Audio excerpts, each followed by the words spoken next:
How the time changes.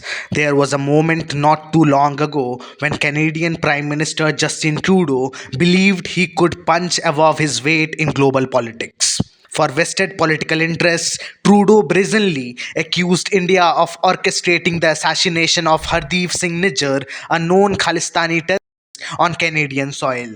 His aim was clear: to appease the Khalistani vote bank. Back then, Justin Trudeau thought he could rally his allies in the Five Eyes intelligence alliance to corner India. He really thought he would have an upper hand on the world's largest democracy. Fast forward to today, and Canada is now facing the risk of being booted out from the same alliance it had tried to use as a weapon against India. Oh, the irony. US President Donald Trump's advisor, Peter Navarro, has been pushing for Canada's removal, citing Ottawa's waning strategic relevance. Reports suggest that Trump's administration is seriously considering this move, with Peter Navarro arguing that expelling Canada would serve American interests. Trudeau, who once expected unconditional support from the Five Eyes, now finds his country on the brink of unceremonious ouster from the intelligence alliance. Justin Trudeau's attempt to paint India as the villain was nothing short of theatrical. With absolutely no concrete evidence, he went on a global stage,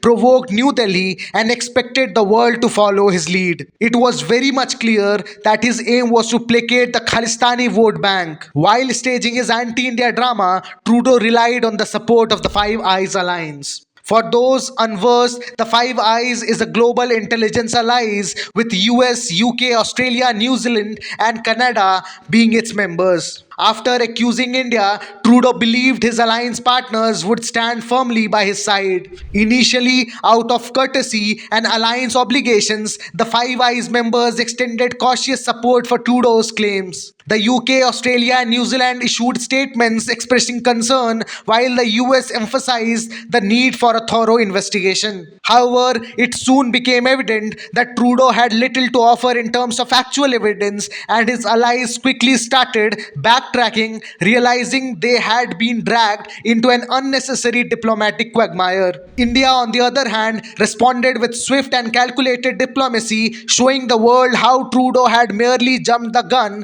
in a bid to salvage his sinking political ship.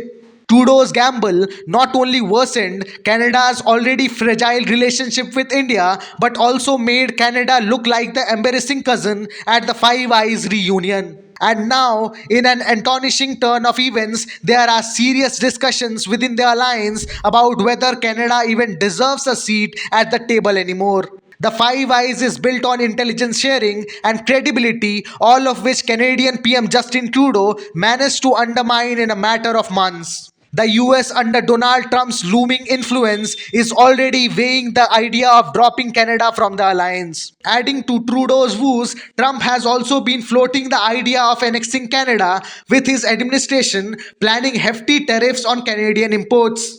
As Trudeau prepares to exit on March 9, he leaves behind a legacy of diplomatic blunders, economic isolation, and a nation struggling to reclaim its lost stature. Canada, under the competent leadership, once commanded respect in global politics, but with Trudeau at the helm, it has become a laughing stock. His tenure has been a masterclass in how to alienate allies, damage trade relations, and compromise national security, all while pretending to uphold democratic values. As Trudeau prepares to step down on March 9, he leaves behind a Canada that is economically weakened, diplomatically isolated, and strategically vulnerable. The man who thought he could use the Five Eyes against India now finds himself struggling to keep Canada in the very same alliance.